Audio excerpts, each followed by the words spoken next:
आगको आसुची रज रज पर्व पोड़ पिठा बिना तो पूरा अधूरा। आज आपण सहित शेयर करी दुनियार सबुठारु सहज एवं स्वादिष्ट पोड़ पिठा। से भी बनिबो मात्र 15 रु 20 मिनिट भितर। बेसी परिश्रम नाई किंतु स्वाद रे भी टिके भी कॉम्प्रोमाइज हेबनी।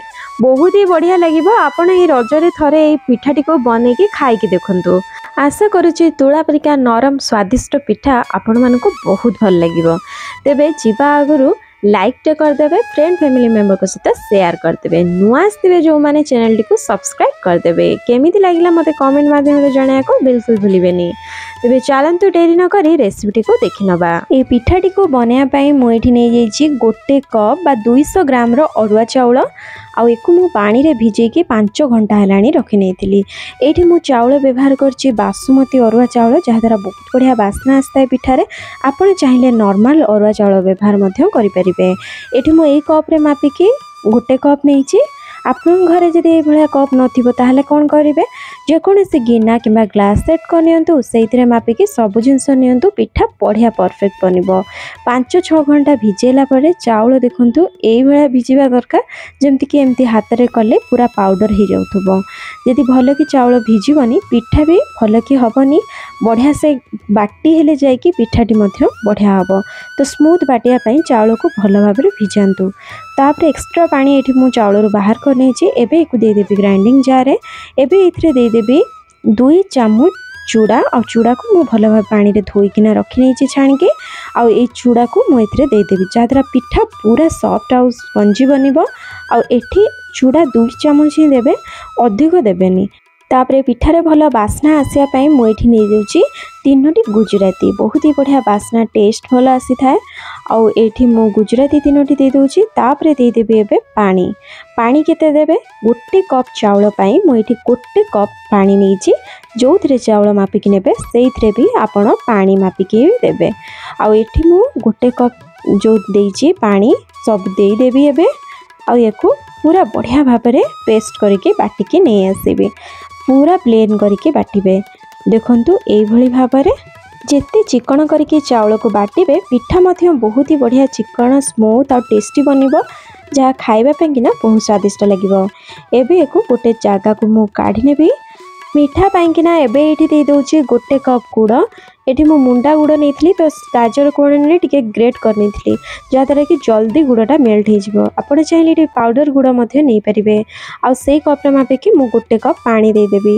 माने ए पिठा पाई किना मु 2 कप पानी रो व्यवहार करछि। प्रथमे चाउल बाटिया पाई गोटे कप नेथली, आउ गोटे कप एठी गुड़ को मेल्ट करिया पाई नेछि। आउ एठी आउ एक्स्ट्रा पानी किछि लागिबोनी, सेतिको पानी रे आमे पिठाटी को बनेबा।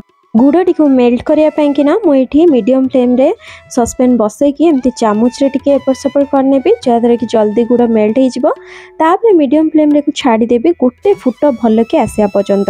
एठी बेसी फुटे कि सिराटी को पूरा तार तार करिवार नाही, जस्ट खाली गुड़ मेल्ट हबो आ भल भाबरे गुड़ पानीटा फुटिबो। बस एतिकी ही दरकार।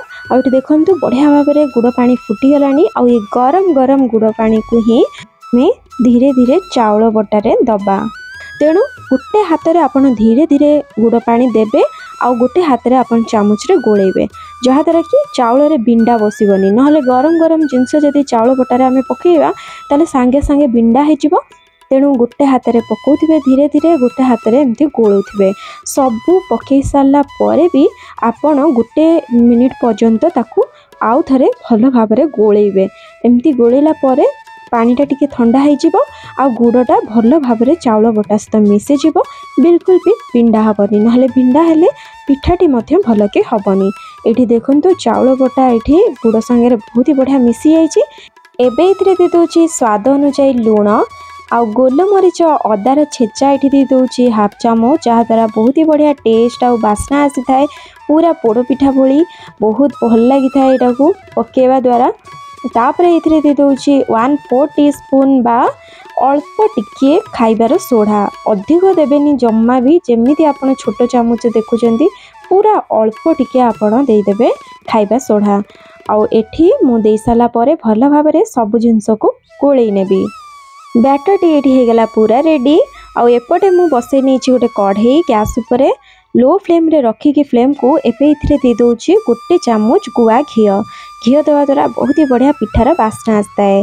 तापरे एबे इथिरे दे दउछि अल्प टिके पाती नड़िया बहुत बढ़िया टेस्ट आउ बहुत भल लगी थाए ए पिठारे एटाकू आ लो फ्लेम रे रखिकी टिके गोल्डन कलर आसिया पर्यंत मु नड़िया को भाजी नेबी भाजी देवा द्वारा घी रे टेस्ट भल आसीबो आउरी अधिका आउ एठी मु किछि अलगा किछि ड्राई फ्रूट्स व्यवहार करेनी आपण चाहिले काजू बादाम किशमिश जहाँ चाहिए एठी व्यवहार करि परिबे मु केवल नड़िया व्यवहार करिछि। तापरे एबे कोन करिवे ना गैस रो फ्लेम को पूरा हाई कर देबे हाई फ्लेम रे रखिकी आपण बैटर टी को पकेबे हाई फ्लेम रे बैटर टी को पके साला परे संगे संगे आपण लो टू मीडियम फ्लेम कर देबे गैस रो फ्लेम को आ पिठाटी एठी लो टू मीडियम रे रखिकी आपण सिझेबे तेणु एठी आपण कवर कर देबे आउ गैस न जीवा पई एठी मु गैस लिड रे गोटे नड़िया रो पाती दे दोची आउ एठी मु कवर करके 15 ରୁ 20 मिनिट पर्यंत छाड़ी देबी।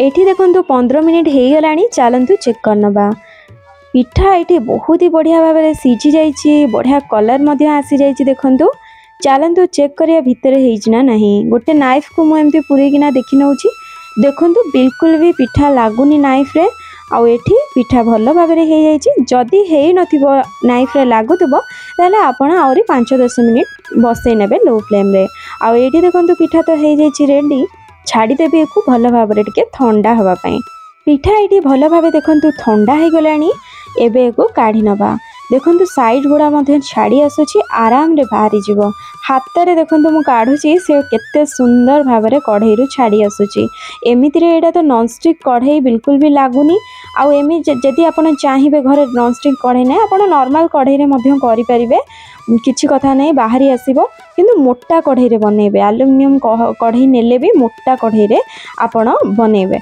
बढ़िया भाव में बाहरी आसो बिल्कुल पोड़बनी देखंतु पूरा दुई साइड केते सुंदर भाव में हेइछि पिठाटी को आपण चाहिए प्रेशर कुकर में मध्य बनई पारिबे किंतु ऊपर जो हुइसिलटा सिटी मारे जोटा ताकू काढ़ी देबे बिना हुइसिल बनइबे एठी मु काटिकिना आपण मानकु देखौछि केते बढ़िया सॉफ्ट बनिछि देखंतु काटिकी ही आपण जानि परथिबे केते बढ़िया सॉफ्ट बनिछि तळर जो लेयरटा टिके क्रिस्पीदार थिबा और भीतर लेयर पूरा जालीदार पूरा सिमेई भली देखा जाउछि ना सिमेई भली टेस्ट भी बहुत ही बढ़िया आसीबो किछि नुवा आपण टेस्ट पाइबे सेही पिठा किंतु आपन को गोटे नुआ टेस्ट स्ट्रक्चर रे आपन खाइबे तो लागिबो आपन मानकु बहुत भल लागिबो किछि नुआ आपन एथर रज रे ट्राई करिके देखंतु भल पसंद आसीबो आपन मानकु आशा करूछि भल लागिबो ताहले रहिली पुणी आसीबे एको नुआ रेसिपी सहित समस्त भले रहंतु खुश रे रहंतु धन्यवाद जय जगन्नाथ।